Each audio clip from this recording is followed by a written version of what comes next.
Seperti yang kita post hari tu, topik kita hari ni is onani or masturbation.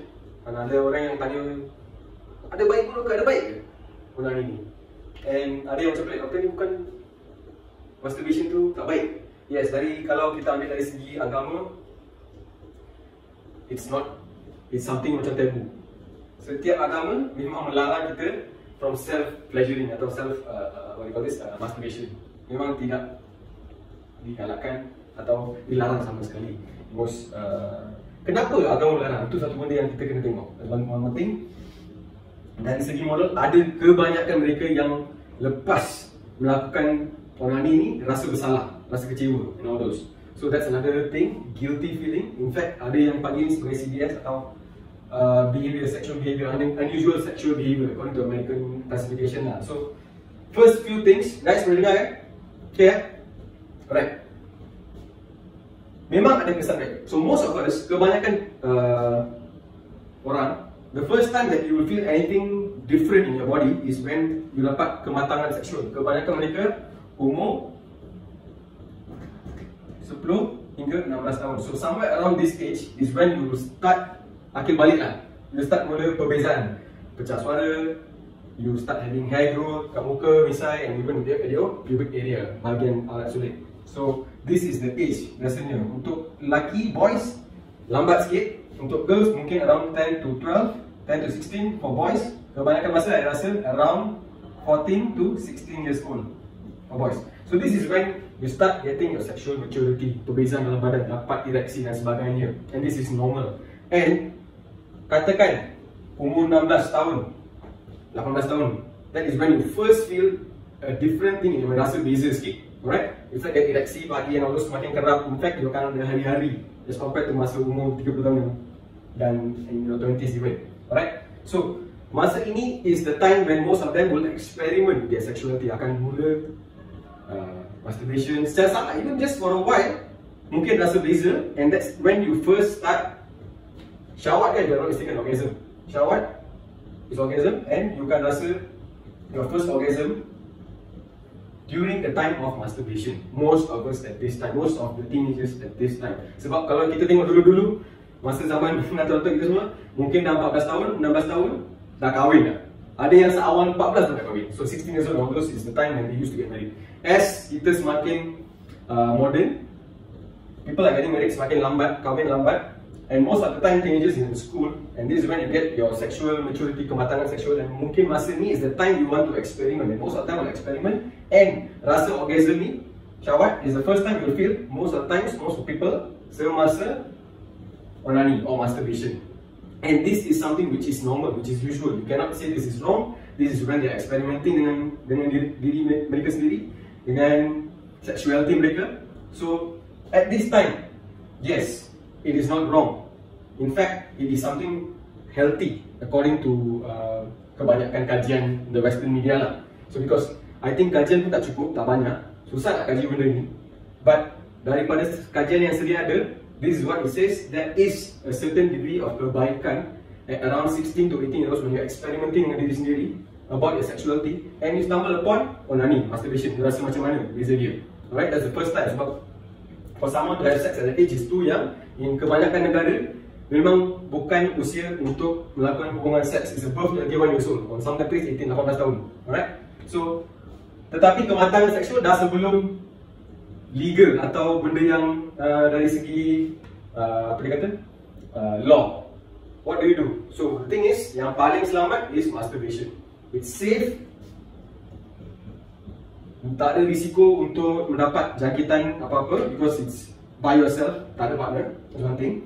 And one more thing is, semakin you build up this energy and you tak tahu macam mana nak release, you akan rasa tension, sexual tension is one thing. So it's one way to actually reduce stress level, rasa gembira because of the serotonin. Okay, tengok ni, serotonin is very important. Just out of topic sikit. Serotonin is the hormone yang kurang semasa you rasa macam pancutan awal. Kalau ada lelaki-lelaki yang rasa macam stamina tak cukup, terlalu awal mengeluarkan air mani, is because serotonin ni semakin kurang dalam badan. Okay, ni topik lain kali ya. It's one thing. Tapi serotonin ni juga is a happiness hormone, rasa macam lega, relax and all those. Yes. So this is released. Okay, dopamine rasa accomplish, you did something, rasa you bagi reward to yourself, bagi hadiah. It's like our reward center. And this is also release adrenaline. It's something yang boleh menyebabkan kita rasa lebih fokus, sharp, G2. All this is released when adrenaline semakin tinggi. Alright, tetapi there's also ada lagi banyak. Actually saya tak bincangkan semua sebab ada banyak. Ada oksitosin, sejenis neurotransmitter atau hormon yang dikeluarkan, dipanggil juga sebagai love hormon, okay, atau hug hormon. Dikatakan hormon ni akan dikeluarkan daripada badan semasa memeluk, oksitosin.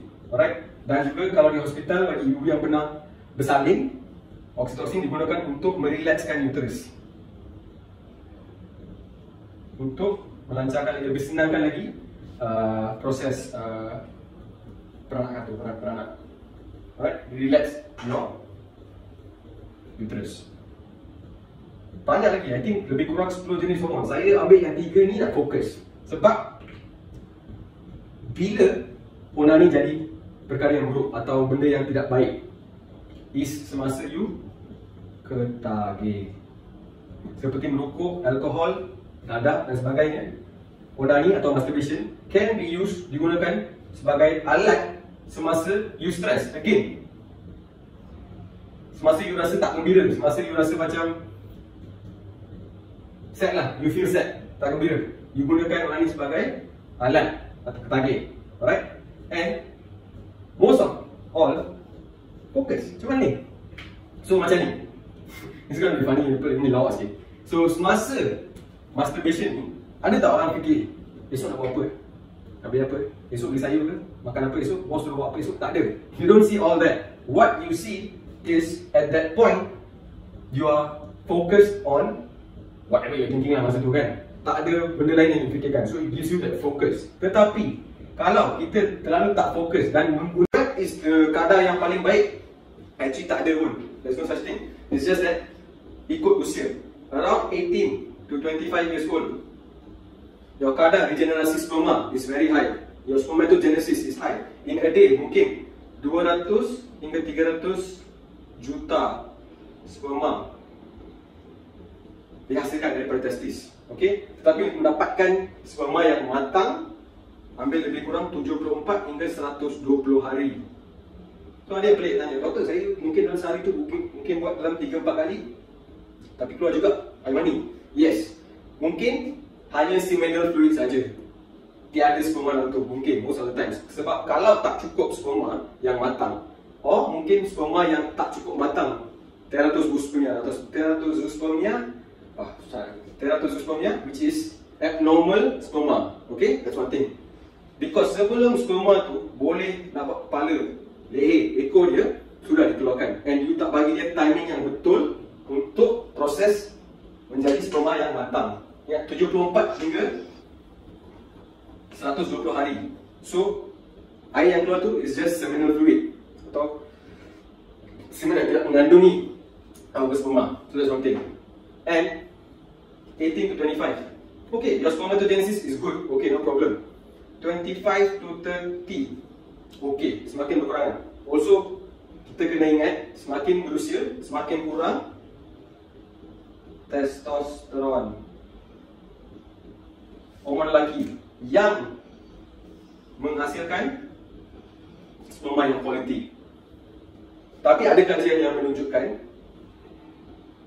masturbation tak ada kena dengan testosteron. Tetapi saya rasa kajian tu tak cukup jitu sebab kadar yang onani ini tidak dibincangkan dalam kajian tu. That's one thing. Mungkin sekali dua it doesn't affect, but in the longer run, what happens is kebanyakan mereka yang tertarget kepada onani is because tak ada fokus, mungkin stres, kerja ke atau family member ke, any problem, masalah rumah tangga or whatever, yang membuatkan mereka tukar fokus tu kepada onani. Because as I said again, boleh meninggikan fokus. Tetapi kalau buat 3-4 kali sehari, you will feel betul-betul tired lah, rasa letih. Because dalam sperma ni, dalam biang dipanggil sebagai tenaga batin, it's an energy. it's a creative life, it's a life creating energy force. So kalau kita mengeluarkan 3 atau 4 kali sehari, imagine berapa letih and how much of minerals, enzymes, all vitamins which are wasted. What's going to happen? You akan rasa letih lah, something. Alright? So as you age 35 and above, quite significant drop dalam kadar testosteron badan akan lebih rendah lagi. And katakan dalam musim ni pun you buat dalam 3-4 kali sehari. Ada seorang YouTuber yang dipanggil Mantak Chia. Dia akan beritahu lepas umur 35 tahun, kadar untuk onani ni mungkin dalam sebulan sekali. That is as much as you can do, lesser. Ini ikut dia punya YouTube. Dia kata mungkin dalam seminggu you buat 3 kali, 4 kali, okay. Dalam ni seminggu 1 kali, 2 kali, okay. After 35, dalam sebulan sekali, itu yang dia kata. Because tak ada kajian yang betul-betul itu mengikut usia and masturbation level effect dia. Sebab nak buat kajian mengenai ini memang susah. So that's one thing. Alright. Apa lagi efek negatif daripada onani berlebihan? So this video ni bahagian satu Video ni panjang sangat, saya pecahkan jadi 2 bahagian. Bahagian kedua saya akan bagi tahu tips macam mana cara-cara nak mengurangkan ketagihan kepada masturbation atau onani ya. So kurang tenaga. Dan nanti kita nak bincang. Kurang kualiti sperma.